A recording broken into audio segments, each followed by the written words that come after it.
Next is the spread of Buddhism. The spread of Buddhism. So the most famous Kushana ruler was Kanishka. The most famous Kushana ruler was Kanishka, and who ruled around 1900 years ago. So Kanishka ruled around 1900 years ago. And he organized a Buddhist council where scholars met and discussed important matters. So Kanishka organized a Buddhist council where scholars met each other and they discussed about the important matters. And Ashghosha, a poet who composed a biography of the Buddha, the Buddha Charita. The biography of the Buddha was known as Buddha Charita, and it was written by whom? Ashghosha. Ashghosha was written by Buddha Charita. It was the biography of the Buddha. And Ashghosha and other Buddhist scholars began writing in Sanskrit. Ashghosha and other Buddhist scholars began writing in which language? In Sanskrit. A new form of Buddhism known as Mahayana Buddhism developed. So after that, a new form of Buddhism known as Mahayana Buddhism developed. This had two distinct features. Mahayana Buddhism had two features. Which are they? Earlier, the Buddha's presence was shown in sculpture by using certain signs. So earlier, the Buddha's presence was shown in sculpture by using certain signs. Sculpture means art of making statues. Art of making statues is known as sculpture. And for instance, his attainment of enlightenment, his attainment of wisdom was shown by sculptures of the Pipal tree. So the Buddha's presence was shown in sculpture by using certain signs. For example, the attainment of wisdom, his attainment of enlightenment, it was shown by sculptures of the Pipal tree. The statues of the Buddhas were made. After that, the statues of the Buddhas were made. And many of these were made in Madura, while others were made in Taxila. So which are the two places their Buddha statues made? Which are the two places? Madurai and Taxila. Madurai and Taxila were the two important places. There were statues of the Buddhas made. Then, the second change was a belief of Bodhisattvas. The second change was a belief in Bodhisattvas. These were supposed to be a person who had attained enlightenment. Who had attained enlightenment. Enlightenment means wisdom, education or knowledge. So a Buddha is someone who has already attained or achieved which one? Enlightenment. A Buddha is someone who has already achieved enlightenment, while a Bodhisattva is someone who has almost achieved, which one? Achieved enlightenment. So a Buddha is someone who has already achieved enlightenment, while a Bodhisattva is someone who has almost achieved enlightenment. And once they attained enlightenment, they could live in complete isolation and meditate in peace. So once they attain enlightenment, once they attain wisdom, or once they attain knowledge, they could live in complete isolation and meditate in peace. Once they attained which one? Enlightenment, they could live in complete isolation and meditate in peace.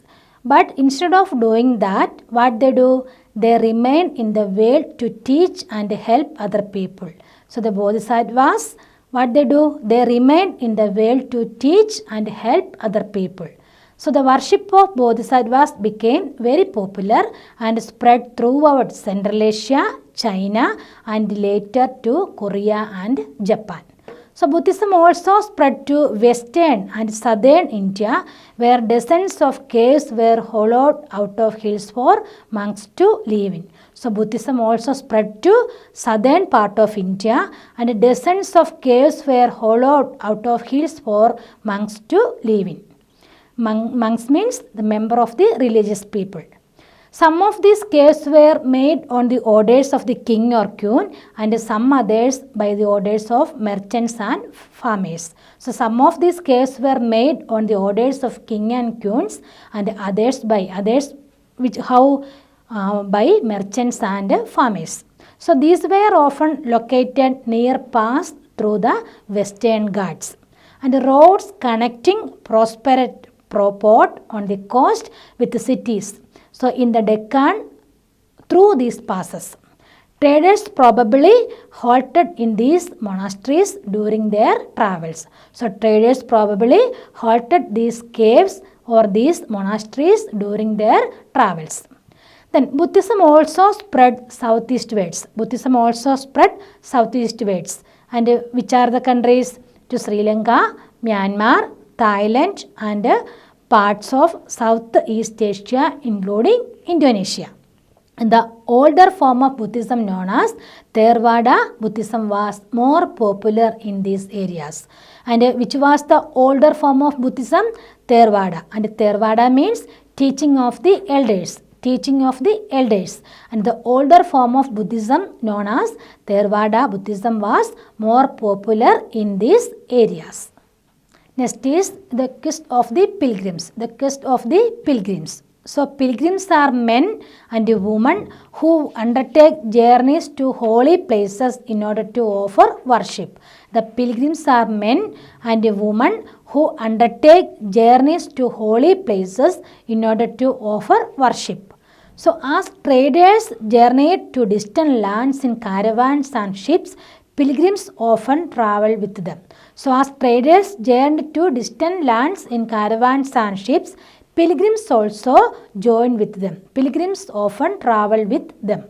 The best known of these are the Chinese Buddhist pilgrims, Fahian. So the best known of these are the Chinese Buddhist pilgrim and his name was Fahian, and who came to the subcontinent about 1600 years ago. So Fahian came to in the Indian subcontinent about 1600 years ago. And Huyansang, and who came around 1400 years ago. Huyansang came to India around 1400 years ago.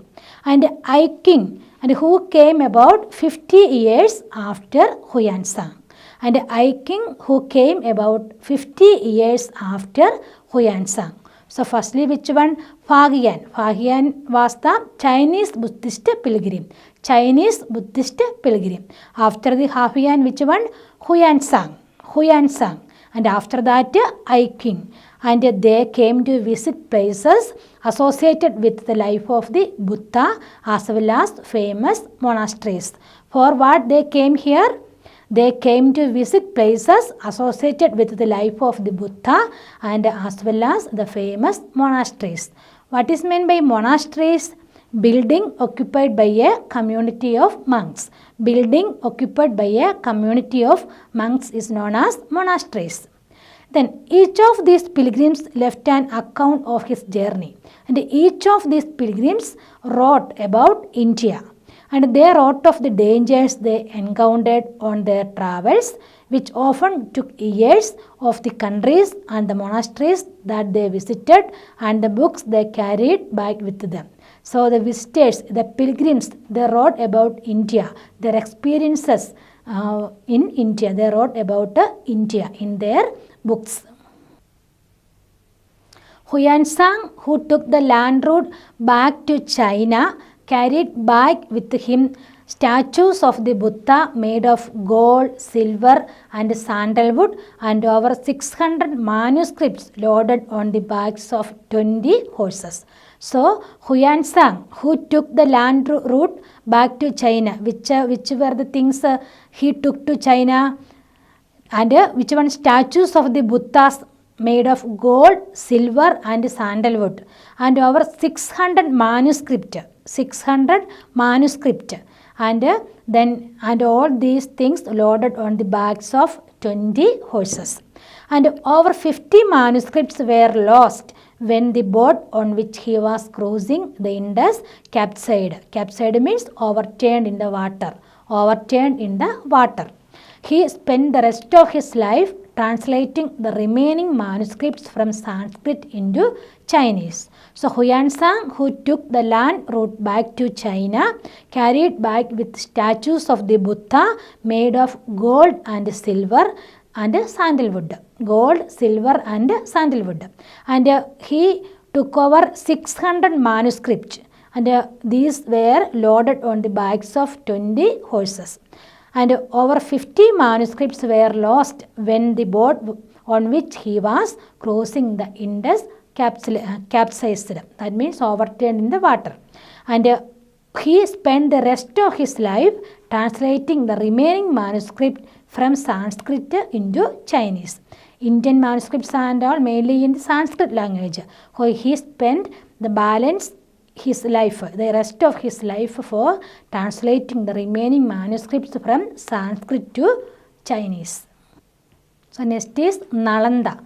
Have you ever heard the word Nalanda?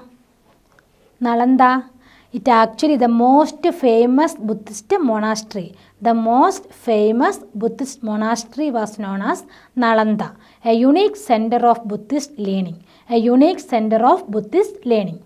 So Huansang and other pilgrims spent time studying in Nalanda. And where is Nalanda? Nalanda is in Bihar. It was the most famous Buddhist monastery of that period. And this is how he describes it. The teachers are men of the highest ability and talent. The teachers of the Nalanda were men of the highest ability and talent. And they follow the teaching of the Buddha in all sincerity. So they follow the teachings of Buddha in all sincerity. The rulers of the monastery they were very strict, and everyone has to follow them. The rules and regulations that everyone strictly followed. Discussions are held throughout the day.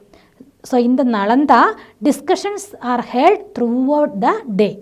And the old and the young mutually help one another. They mutually help one another. And the learned men from different cities come here to settle their doubts. So in order to clarify the doubts, learned people from different parts of the country or different parts of the cities came there. So the gatekeeper asks new entrants difficult questions.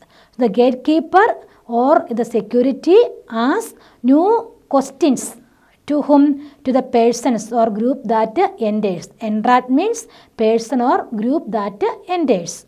And they are allowed to enter only after they have been able to answer this. The security or the gatekeeper asks questions to the people. If they answered that question, then only the security allowed to them to enter the Nalanda. And 7 or 8 out of every 10 are not able to answer. So if we take 10 people, 7 or 8 they couldn't answer the questions. So Nalanda was the most famous Buddhist monastery of the ancient period. Next is the beginning of Bhakti. The beginning of Bhakti. So this was also the time when the worship of certain deities, which became a certain feature of a later Hinduism, gained an importance. So Bhakti, this was also the time when the worship of certain deities means god or goddesses, and which became a certain feature of Hinduism. And these deities included Shiva, Vishnu and goddesses such as Durga. And which are some examples of deities? Shiva, Vishnu and Durga. So these deities were worshipped through Bhakti. It is an idea that became very popular at that time. So Bhakti is an idea that became very popular at that time. So Bhakti is generally understood as a person's devotion to his or her chosen deity. So Bhakti is generally understood as a person's devotion to his or her chosen deity.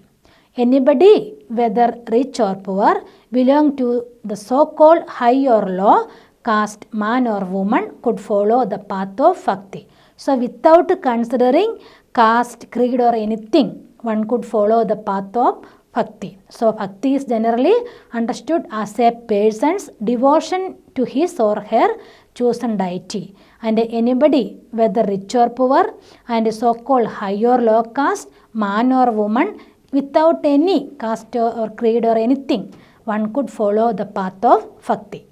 And according to this system of belief, if a devotee worship the chosen deity with a pure heart, the deity will appear in the form which he or she may desire. So according to this system, according to the bhakti, if a devotee worships a chosen deity with a pure heart, the deity will appear him or her in the form of which she wish or he or she wish. The deity could be thought of as a human being, lion, tree, or any other form. Once this idea gained acceptance, artisans made beautiful image of these deities. So those who followed the system of bhakti emphasized devotion and individual worship of God or goddesses. So those who followed the system of bhakti, they emphasized devotion and individual worship of God or goddesses rather than the performance of elaborate sacrifices. They gave more importance for which one? Worship of God or goddesses rather than sacrifices, rather than elaborate sacrifices. Elaborate means complicated. So those who followed the system of bhakti, they gave more importance to worship of God or goddesses rather than complicated sacrifices. So bhakti comes from the Sanskrit term faj, meaning to divide or share. Bhakti comes from the Sanskrit term faj, which meaning to divide or share. So this suggests an intimate two-way relationship between the deity and the devotee. Devotee means a strong believer. So bhakti is directed towards as Bhagavat, which is often translated as God, but also means on one possesses and shares bhaga, literally good fortune or bliss. So the devotee known as the Bhakta or the Bhagavata shares his or her chosen deity's bhaga. Then what is meant by temples? Because the deities were special, these images of the deity were often placed within a special homes, places that we describe as temples. So because of the deities were special, these images of the deity were often placed within special homes or places, and these places or homes are known as temples. And bhakti inspired some of the best expressions in art such as sculpture, poetry and architecture. Sculpture means art of making statue. Sculpture means art of making statue. And poetry and architecture. Architecture means art of practice of designing and constructing building. So art of practice of designing and constructing buildings.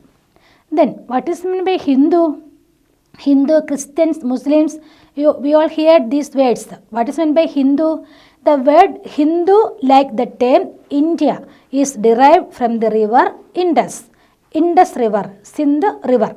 So it was used by Arabs and Iranians to refer to people who lived the east of the river and to their cultural practices including religious beliefs. So Hindu, that word derived from India, and it was used by the Arabs and Iranians to refer to the people who lived to the east of the river Indus and to their cultural practices including religious beliefs. So about 2000 years ago, Christianity emerged in West Asia. So about 2000 years ago, Christianity emerged in West Asia. And Jesus Christ was born in Bethlehem. Already we know that. So Jesus Christ was born in Bethlehem, which was then part of the Roman Empire. Bethlehem actually was a part of the Roman Empire. So Christ teachings were he was the savior of the world. Savior means a person who saves someone from danger or difficulty. A person who saves people from danger or difficulty is known as savior.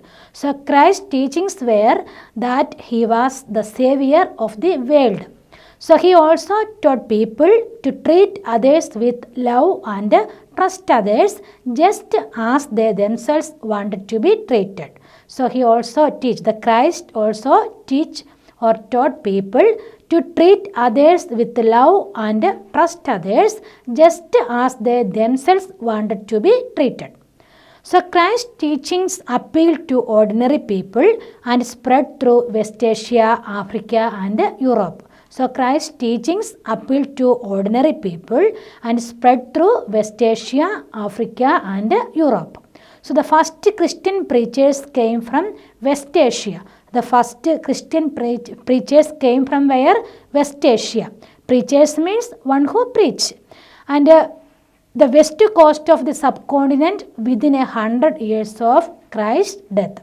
So the first Christian preachers came from West Asia to the west coast of the subcontinent within 100 years of Christ's death. So the Christians of Kerala known as Syrian Christians because they probably came from West Asia. So what was the name of the Christians of Kerala? The Christians of Kerala known as Syrian Christians, and because they probably came from West Asia are amongst the oldest Christian communities in the world. So the Christians of Kerala known as Syrian Christians because they probably came from West Asia are among the oldest Christian communities in the world. So I hope that the chapter is clear. All of you read the lesson several times, complete the notes and study it. Thank you.